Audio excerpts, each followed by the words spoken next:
हाय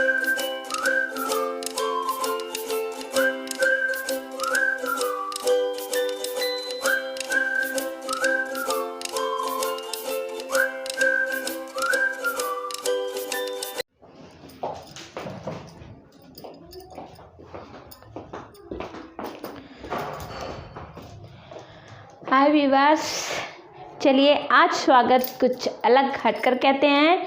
तो मेरे प्यारे भाइयों और बहनों और जिन जिन लोगों को स्टडी में इंटरेस्ट है उनका स्वागत है मेरे चैनल में। मेरे चैनल का नाम आप लोग जानते ही हैं और मुझे भी आप लोग पहचानते ही होंगे। तो चलिए, पिछली क्लास में हमने पढ़ा था bio accumulation and bio magnification. ये हमारा रिसेंट वीडियो है। तो हम bio accumulation and bio magnification से, चूँकि अभी रिसेंटली 2 दिन में नेट के एग्ज़ाम है, तो नेट में और CUET में जो एग्ज़ाम में बायो मैग्निफिकेशन और बायो एक्यूमुलेशन से पूछे जाने वाले रिसेंट क्वेश्चन और रिपीटेड क्वेश्चन, जो उनका बहुत ही फेवरेट क्वेश्चंस होते हैं कि वो हर बार ये इससे रिलेटेड क्वेश्चन जो बहुत मोस्टली पूछे गए हैं, हम आज वो क्वेश्चंस डिस्कस करेंगे। तो चलिए हम डिस्कस करते हैं। टॉप 10 क्वेश्चन हम उसका डिस्कस कर लेते हैं। जो हमारा टॉपिक ही है इसमें मीन माता। आप सभी ये डिजीज़ के बारे में जानते ही होंगे कि ये मीन माता डिजीज़ क्या है। तो अगर नहीं जानते हैं तो चलिए थोड़ा सा उसके बारे में हम ब्रीफ डिस्कशन कर लेते हैं। डिस्कशन ये है कि मीन माता जो है वो एक पॉल्यूशन की वजह से, पॉल्यूटेंट अगर आप उसमें बोलें तो उसके पॉल्यूटेंट है मरकरी की वजह से फिश में वो कंजर्व होते गए और उसके बाद फिर वो फिश से इंसान में फैले और इंसान के नर्व सिस्टम को, मेनली सेंट्रल नर्व सिस्टम को डैमेज करते गए और वो बहुत ही बड़े मात्रा में, बड़े पैमाने पर मीन माता बे में, जो जापान का एक बे है, 1953 में ये बहुत ही वास्ट में फैला हुआ था। उस समय का ये डिजीज़ आज के आप कोरोना के समान समझ सकते हैं। वो ये इन्फेक्टेड डिजीज़ था, वायरल नहीं था, इन्फेक्टेड डिजीज़ था। इससे आदमी बहुत इन्फेक्टेड हो जाता था, लेकिन ये वायरल डिजीज़ नहीं था। पर वहाँ का sea food, favourite sea food fish होने की वजह से, फिश में मरकरी का कंजम्पशन होने की वजह से और कंजर्वेशन होने की वजह से वो उसमें बहुत ज़्यादा मात्रा में वो उसका कंसिडरेशन होता था और वो एक से दूसरे में बहुत ज़्यादा मात्रा में डेवलप हो जाते थे। तो इस टाइप से मीन माता बहुत ही ज़्यादा मात्रा में फैलने लगी हैं। ये तो मैंने थोड़ा सा इसके बारे में आप लोगों को बताया। अब चलिए इस पे हम 10 क्वेश्चन डिस्कस कर लेते हैं। पहला क्वेश्चन तो यही है, मीन माता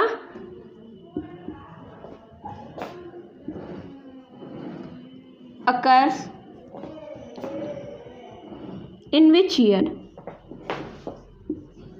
अभी मैंने आप लोगों को बताया कि ये किस ईयर में हुआ। चलिए ऑप्शंस देख लेते हैं। 1957, बी 1956, सी 1953 और डी 1954।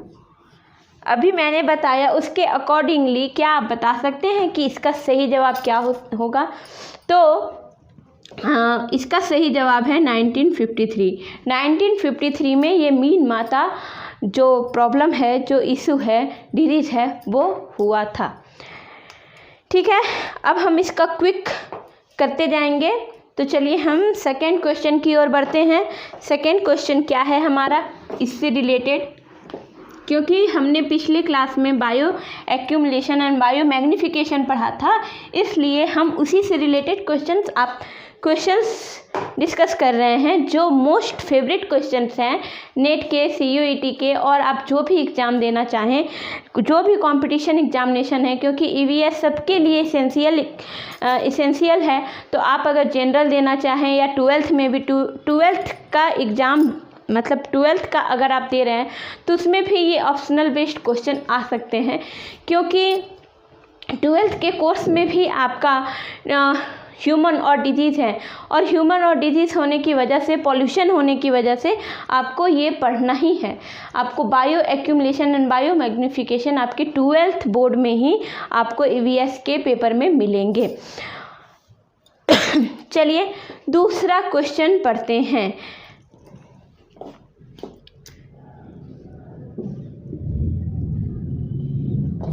मीन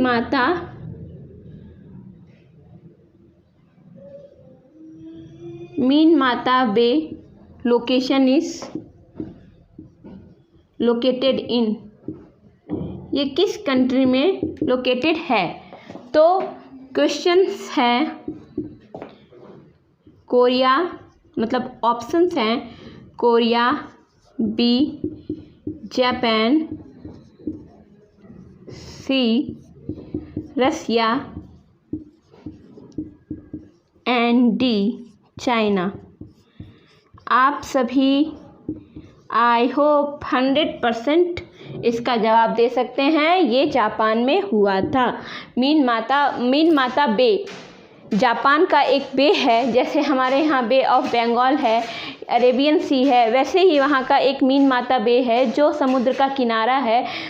तो उस किनारे में ही, जापान के उस किनारे में, क्योंकि वो वहाँ से फैला था, इसलिए इसका नाम भी मीन माता वहीं से पड़ा। तो अब हम, ये क्वेश्चन भी सॉल्व हो गया।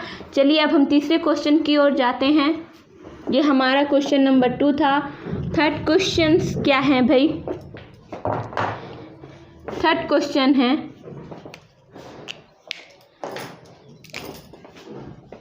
Third question is which type of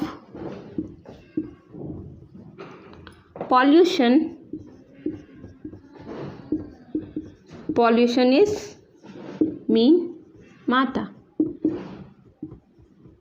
ये किस टाइप का पॉल्यूशन था? तो आपके ऑप्शंस हैं बायो एक्यूमुलेशन, बी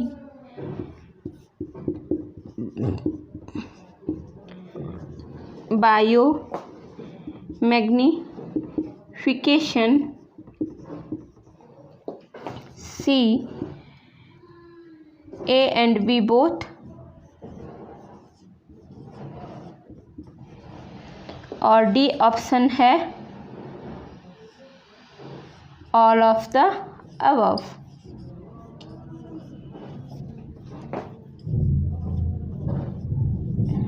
तो आप इसको देखेंगे कि ये बायो एक्यूमुलेशन मैंने पढ़ाया था कि बायो एक्यूमुलेशन क्या है।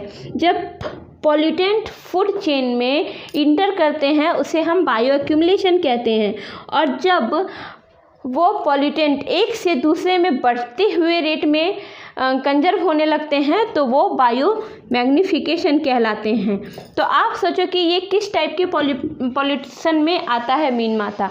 तो ये तो पहले भाई फूड चेन में शामिल हुआ, और ये बायो मैग्नीफिकेशन दोनों में शामिल हुआ। जब हमारे पास ऑप्शन ए एंड मतलब दोनों रहे तो हम ए एंड बी बोथ करते हैं, और जब ऑप्शन हमारे पास केवल ये रहे तो इसमें बायो मैग्नीफिकेशन करेक्ट होगा, क्योंकि मीन माता डिजीज ये फूड चेन में तो इंटर हुआ था लेकिन ये कंजर्व होने लगा था एक से दूसरे स्पीशीज में, इसलिए इसका करेक्ट आंसर, अगर ये दोनों ऑप्शन ना दिए हों तो बी करेक्ट होगा, और अगर A and B both option दिए हों तो सी करेक्ट होगा। तो ये हमारा क्वेश्चन नंबर 3 था। अब चलिए हम, आई होप कि आप लोगों को समझ में आ रहा होगा, क्योंकि मैं टॉपिक से रिलेटेड ही पढ़ा रही हूँ, टॉपिक से रिलेटेड ही क्वेश्चन मैंने आज लिया है। इसलिए चलिए हम चौथे क्वेश्चन की ओर चलते हैं। चौथा क्वेश्चन क्या है हमारा?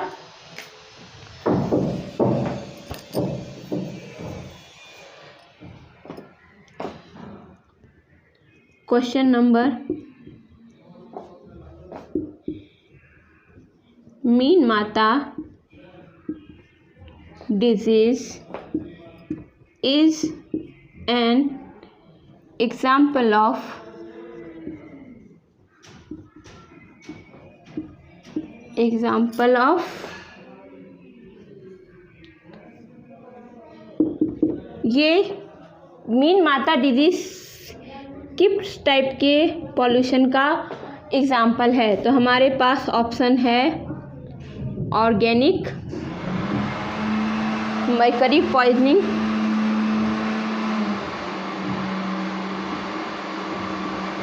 पॉइजनिंग, बी है इनऑर्गेनिक,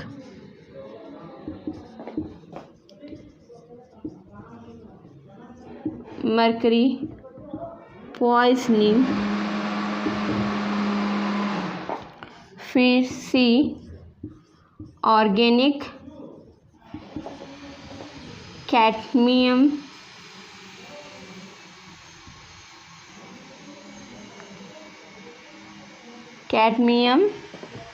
पॉइजनिंग,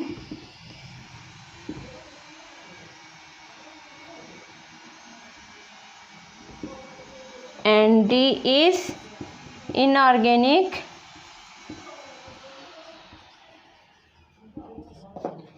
cadmium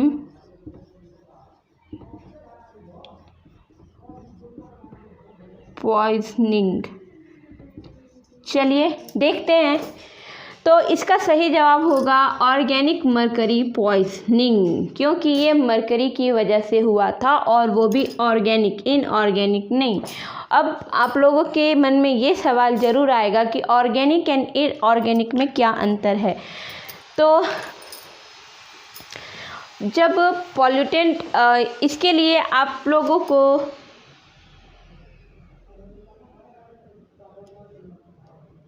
इसका सही जवाब है ऑर्गेनिक मर्करी पॉइजनिंग, क्योंकि ये कैडमियम से हुआ नहीं है, मर्करी से हुआ है। और मर्करी भी कैसा? Organic mercury.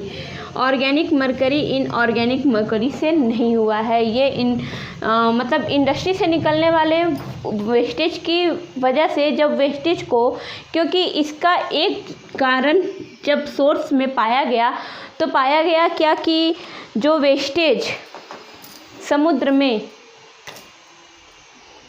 फेंक दिए जाते हैं, वो वेस्टेज जब घुल जाते हैं तो वो ऑर्गेनिक वेस्टेज का मतलब ही यही है कि वो पानी में घुल जाते हैं, और इनऑर्गेनिक का मतलब ये है कि वो पानी में नहीं घुलते हैं। तो ऑर्गेनिक वो पानी में घुल जाते हैं और पानी में घुल करके वो फिश में कंज्यूम किए जाते हैं फिश के द्वारा, और फिर उसे लेती है और फिर ये एक से दूसरे में कंजर्व होते जाते हैं। ठीक है, ये हमारा चौथा क्वेश्चन है। चलिए पांचवा क्वेश्चन हम लोग देखते हैं। आई होप कि आप लोगों को समझ में आ रहा हो। अगर आप लोगों को नहीं समझ में आ रहा है तो आप लोगों को मेरा bio accumulation and bio magnification के वीडियो को देखना पड़ेगा, जो मेरे डिस्क्रिप्शन में लिंक में दी हुई है। और आप लोगों को अगर मेरे क्लासेस और किसी भी जानकारी की आवश्यकता है तो मैंने एक कॉन्टैक्ट नंबर भी दिया हुआ है, जिसमें आप मुझे कॉन्टैक्ट करके बता सकते हैं। ठीक है, क्वेश्चन नंबर 5, ये which system is affected by, which system is affected by Minamata disease. तो हमारे पास ऑप्शन है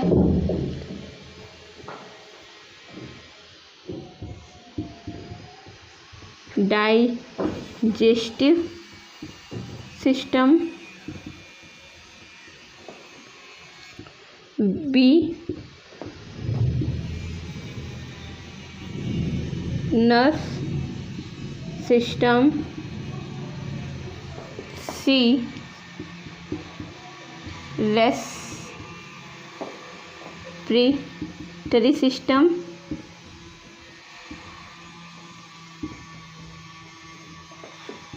and D none of the above।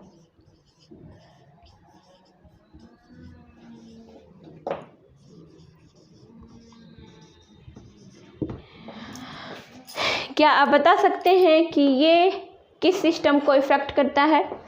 तो इसका सही जवाब है हमारा नर्व सिस्टम। ये नर्व सिस्टम को बहुत ही जल्दी अफेक्ट करता है। इसका ये सारे नर्व्स में मर्क्यूरी के, क्योंकि वो ब्लड में भी घुल जाते थे, ब्लड में भी वो सॉल्युबल हो जाते थे और पूरे के पूरे नर्व सिस्टम में सारी नसों में वो ब्लड के थ्रू कंजर्व होने लगते थे।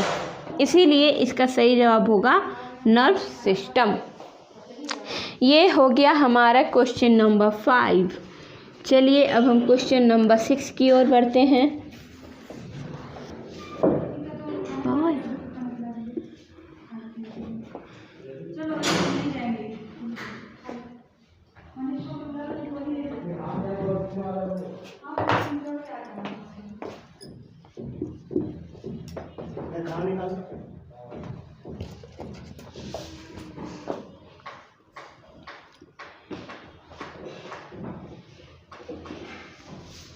जापान 1953 मीन माता disease in which fish were infected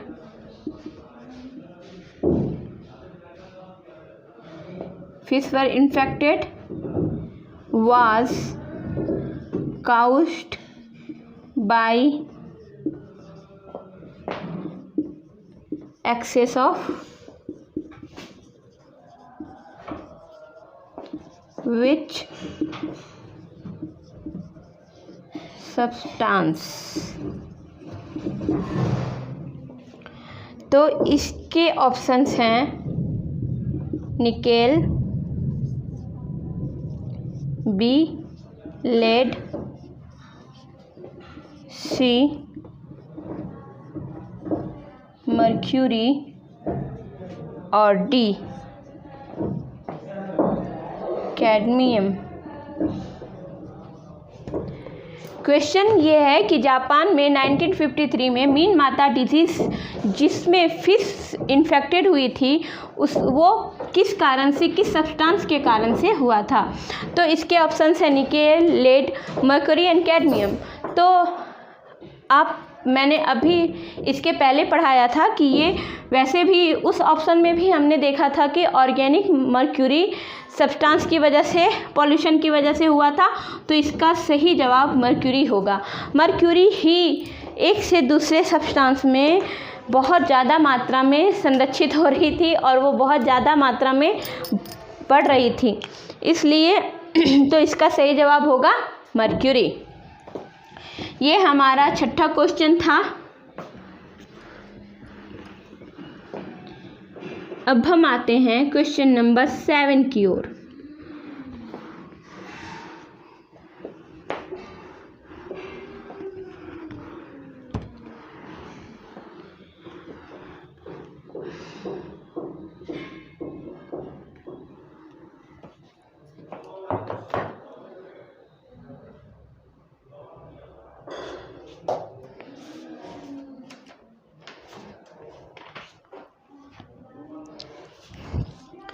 question number 7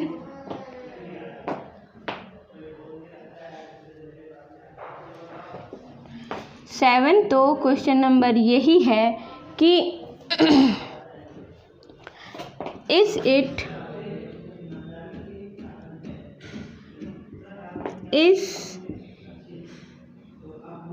mean माता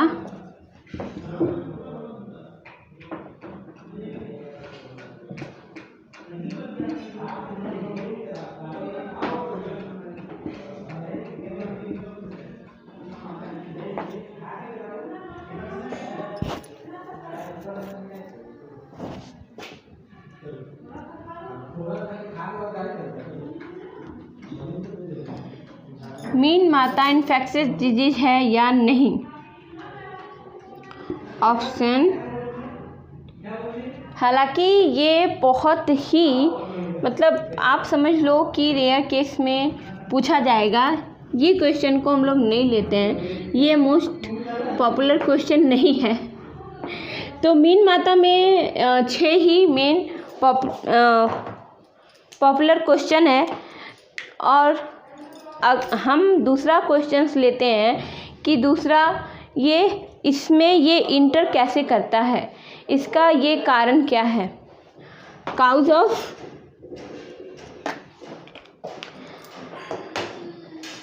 कौन से पॉल्यूशन की वजह से ये होता है। आप समझो कि इसे हम लोग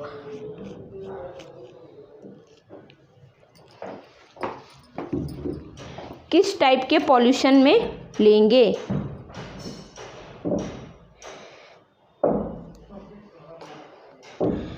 मेरे पेन की रिफ़िल थोड़ी सी खाली हो गई थी तो मैं इसे फिलअप कर रही हूँ, इसलिए थोड़ा सा टाइम लग रहा है।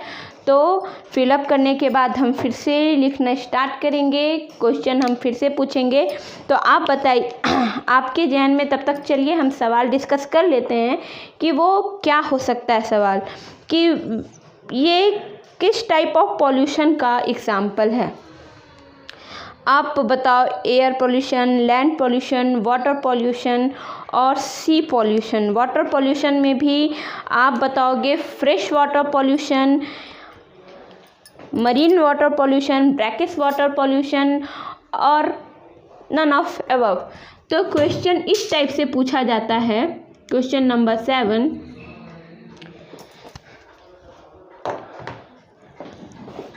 मीन माता disease is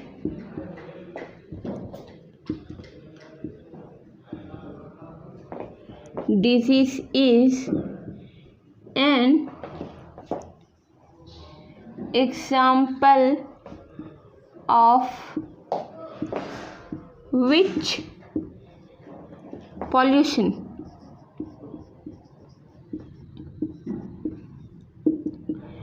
Which water pollution?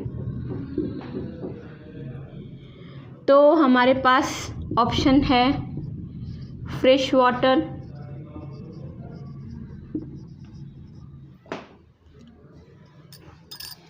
B marine water, C brackish water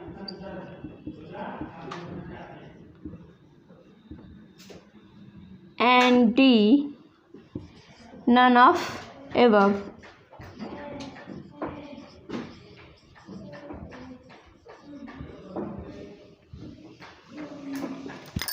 तो इसका सही जवाब होगा मरीन वाटर, क्योंकि ये समुद्र के जल का मीन माता जो मतलब बे है वो खारे पानी की मतलब है। तो आप समझो कि वो मरीन वाटर इकोसिस्टम की पॉल्यूशन का एग्जाम्पल है। तो ये क्वेश्चन हो गया, क्वेश्चन नंबर 7।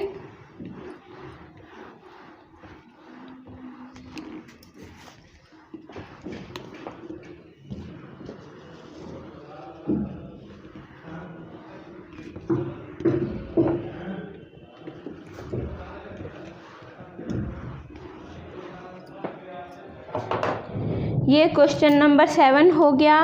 अब आप बताओ बायो एक्रीमेशन का एग्जाम्पल क्या हो सकता है। क्वेश्चन नंबर 8 हम लेते हैं, एग्जाम्पल ऑफ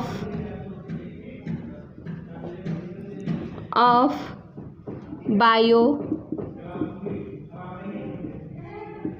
मैग्निफिकेशन। तो ऑप्शन है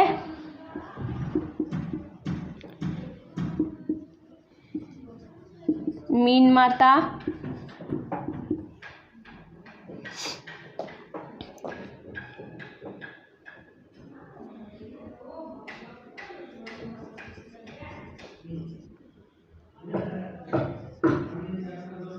कोरोना, सी ताई and D all of the above.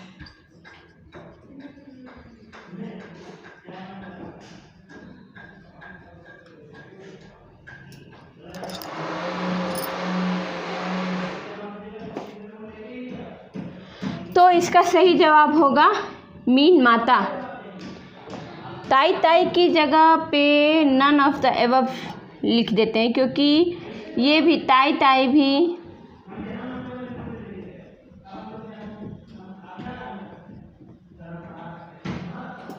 ठीक है, क्योंकि ताई ताई भी बायो मैग्निफिकेशन का एग्जाम्पल हो सकता है। जब हम उसको ताई ताई के बारे में पढ़ेंगे तो वो भी बायो मैग्निफिकेशन का एग्जाम्पल है। तो इसलिए इसमें करेक्ट आंसर होगा मीन माता। ठीक है, ये क्वेश्चन नंबर 8 हो गया। क्वेश्चन नंबर 9, क्वेश्चन नंबर 9 क्या होना चाहिए?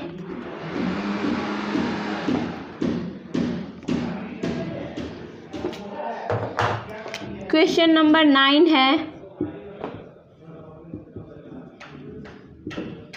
Difference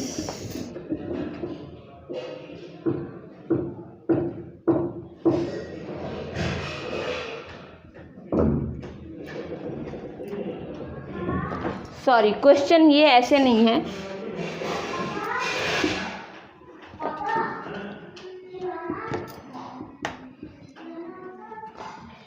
Which word make difference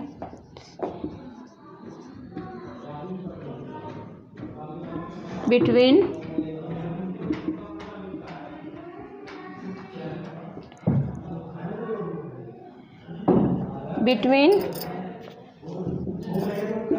bioaccumulation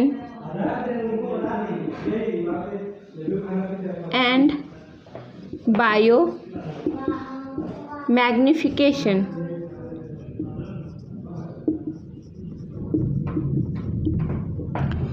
तो चलिए इसके ऑप्शंस लिख लेते हैं। 1 मिनट, आप 1 मिनट रुकिएगा please.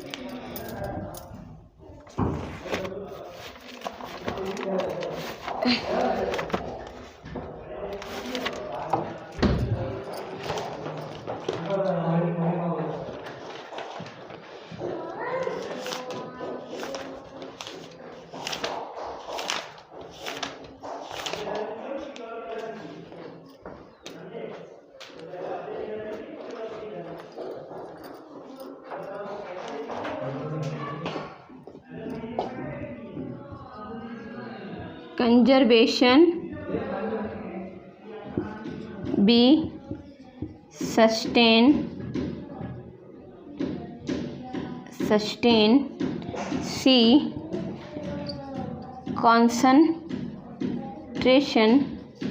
Concentration and D succession.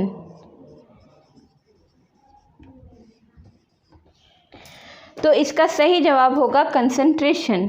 Concentration word है जो bio accumulation and bio magnification के बीच में एक डिफरेंस पैदा करता है। बायो एक्यूमुलेशन जब तक वो केवल एनिमल में है, एक एनिमल से दूसरे एनिमल्स में वो कैरी कर रहा है, तो वो बायो एक्यूमुलेशन है, मतलब वो फूड चेन में इंटर किया है। पर बायो मैग्निफिकेशन क्या है? जब वो पॉल्यूशन कॉन्सेंट्रेट होने लगता है, एक स्पीसीज से कंसंट्रेट होने लगता है एक से दूसरे में, तो वो आपका बायो मैग्निफिकेशन बन जाता है। तो ये हमारा है क्वेश्चन नंबर 9। अब चलिए हम क्वेश्चन नंबर 10 पढ़ते हैं।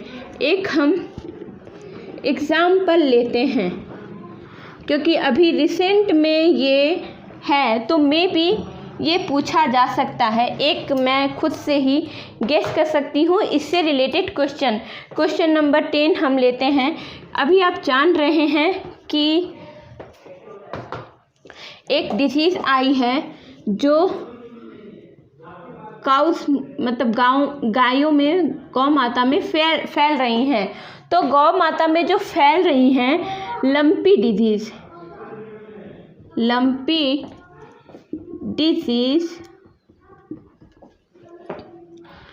which affected cows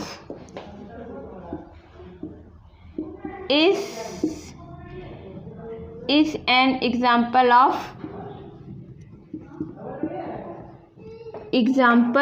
of. अब आप बताओगे ये किस चीज़ का एग्जाम्पल है, क्योंकि इससे ह्यूमन बीइंग अभी तक अफेक्टेड नहीं हुए हैं, इसलिए ये होगा हमारा बायो एक्यूमुलेशन का।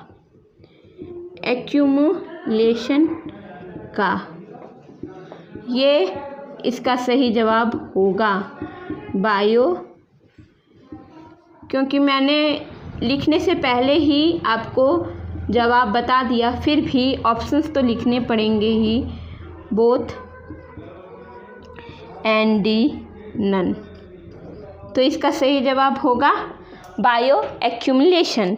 ये मेरे आज के bio accumulation and bio magnification topic के टॉप 10 क्वेश्चंस थे। इसमें से एक क्वेश्चन जो मैंने गेस किया मे बी ये पूछा जा सकता है, क्योंकि अभी ये वायरस गाय में बहुत ही ज़्यादा मात्रा में फैल रही है और इससे अफेक्ट होने से गायों की मौत भी हो रही है। आप सोचो कि इससे हमारे इकोनॉमी पे भी इफ़ेक्ट पड़ेगा, क्योंकि भाई गाय नहीं तो गाय से रिलेटेड दूध का उत्पादन कम हो जाएगा, दूध का उत्पादन कम होगा तो दूध से रिलेटेड, मिल्क से रिलेटेड सारे प्रोडक्ट का उत्पादन होना कम हो जाएगा और ये इकोनॉमी पे भी इफ़ेक्ट डालेगा, ये मेरा मानना है।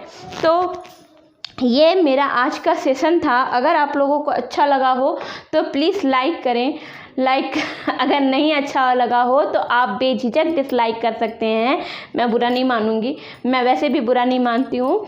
तो आज का सेशन यहीं एंड करते हैं। मेरे चैनल को, क्योंकि ये फॉर्मेलिटी है, बोलना ही होता है, आप चाहो तो उसको सब्सक्राइब कर सकते हो, नहीं चाहो तो नहीं कर सकते हो, पर मेरा रिक्वेस्ट तो यही होगा कि प्लीज़ मेरे चैनल को सब्सक्राइब करें, लाइक करें, शेयर करें और बहुत हद तक मुझे सपोर्ट करें, ताकि मैं और भी ऐसे ही क्वेश्चन के साथ आपके बीच में आ सकूं। और अगर आप मुझे सपोर्ट नहीं करेंगे तो फिर मुझे ऑफलाइन ही चलना पड़ेगा, पर मैं चाहती हूँ कि ऑनलाइन भी मैं चलूँ।